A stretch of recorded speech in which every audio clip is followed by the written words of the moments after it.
President Roosevelt expressed over and over his respect and admiration for people who worked with their hands, the ranchers, the farmers, the mechanics, and people like them.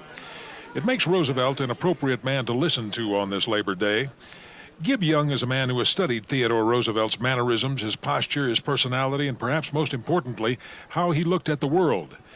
Teddy Roosevelt believed in the power of democracy and the superiority of democratic government. Because of that, he believed the United States would and should play a major role in the world. But he also believed power was necessary to protect democracy.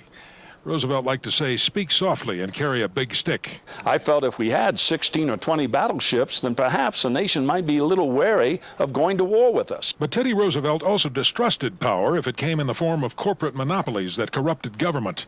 Roosevelt believed that wealth was created by a system that was fair to all those involved. Roosevelt said in 1909, whether he is a businessman, professional man, farmer, mechanic, employer, or wage worker, the welfare of each of these men is bound up with the welfare of all the others, that each is neighbor to the other. That's one of the basic reasons I wanted to be president. I wanted to help the American people. We are a great race. We are a magnificent people, and I wanted to be a part of where we were going. Teddy Roosevelt's love of common American people came from having spent time on the Dakota plains. Sometimes it takes a good kick in the pants to get us going, but when we get going, we do good things, and we should be aware of it. Out here in the Dakotas are people who believe in themselves and believe in the greatness of this nation. That's worth being around.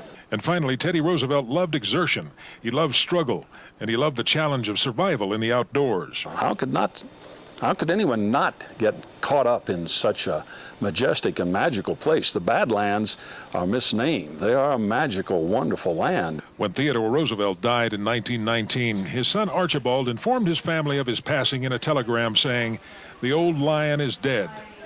Years later, a documentary on Roosevelt was titled An American Lion, and so he was. Al Van Zee, Black Hills, Fox News.